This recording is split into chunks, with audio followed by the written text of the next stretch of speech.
We just got a rare look inside the portfolios of some of the world's most successful investors, and their latest moves are pretty surprising. While many people are playing defense in this volatile market, these billionaires are quietly piling into a handful of stocks and dumping others as fast as they can. Every 3 months, a series of documents called 13F filings are released. These are our only government-mandated chance to see what the brightest minds in finance are doing with their billions. Most of the time, the moves are pretty quiet. An ad here, a trim there.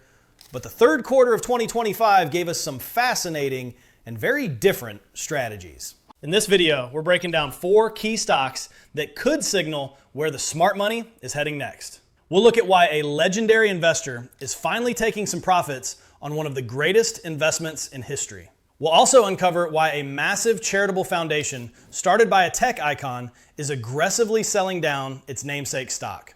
On the flip side, we'll reveal 2 companies these titans are pouring hundreds of millions into.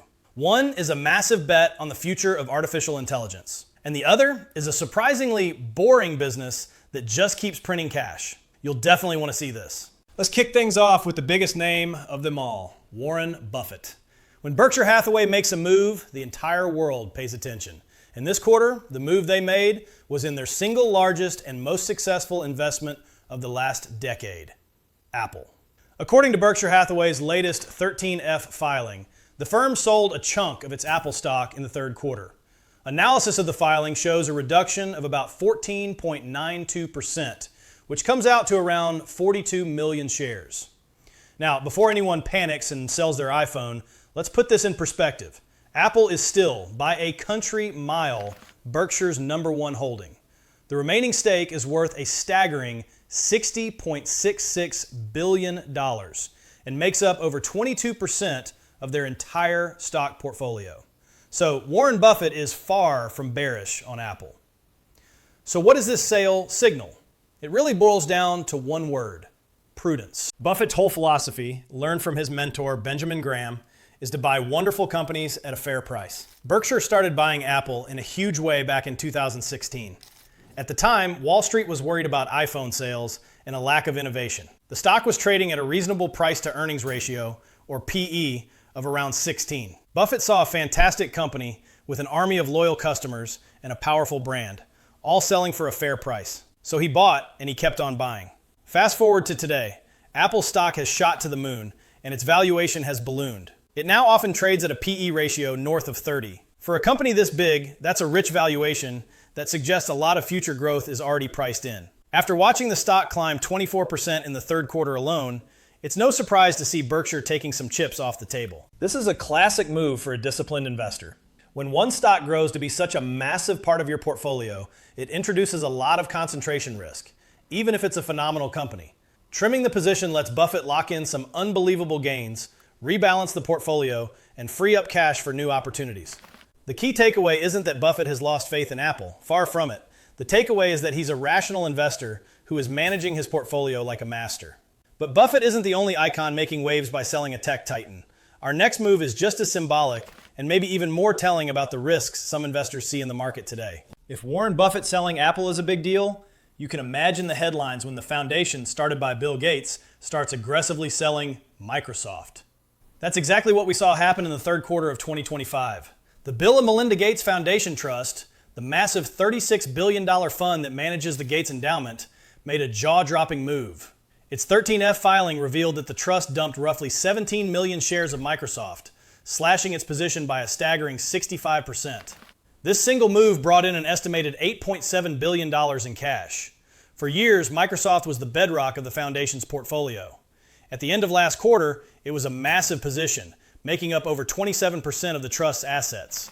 After this sale, that's been chopped all the way down to about 13%. For the first time in recent memory, Microsoft is no longer one of the foundation's top 3 holdings. So why would the foundation make such a drastic move against the company its co-founder built? It's not because they think Microsoft is a bad company. The reasons are more strategic and tell us a lot about how big money is thinking about risk. First, you have to look at the stock's performance. Microsoft has been on an absolute tear, mostly thanks to the hype around artificial intelligence. The stock is up over 21% this year, and with an average sale price around $510 a share, the foundation sold at a fantastic price. Just like with Apple, Microsoft is now priced for perfection, trading at a high PE ratio of 36. This was a golden opportunity to cash in. Second is the concern over the cost of AI. To win the AI race, Microsoft is spending money at a breathtaking pace.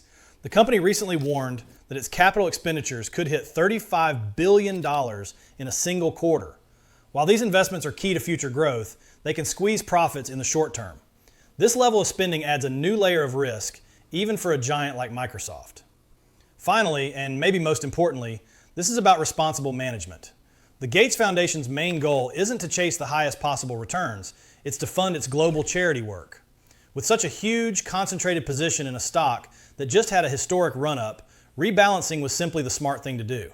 It reduces risk and provides billions in cash that the foundation can use to fight disease and poverty for years to come. These big sells might make you think the smart money is running for the hills, but that's only half the story. Before we jump into the two stocks billionaires are piling into, if you're getting value from this breakdown, do me a quick favor and hit that subscribe button. We go deep on what the world's best investors are doing to give you an edge.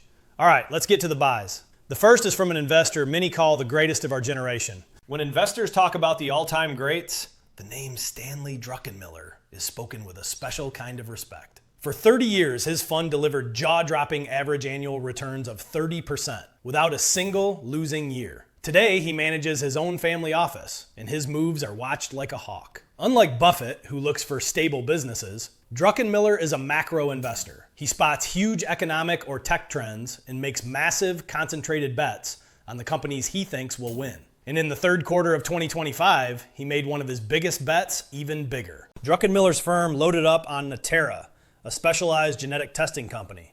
This wasn't a new position. It was already his largest holding. He added another 129,000 shares, bringing his total stake to over 3.2 million shares. This one stock is now worth over $517 million and makes up a whopping 13.18% of his entire public portfolio. When a conviction investor like Druckenmiller puts over 13% of his fund into one company, you have to ask why.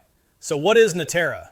Simply put, it's a leader in cell-free DNA testing. They operate in a few areas, but the big one is oncology, or cancer care. Natera's key oncology product, Signatera, is a revolutionary blood test that can detect minimal residual disease, or MRD.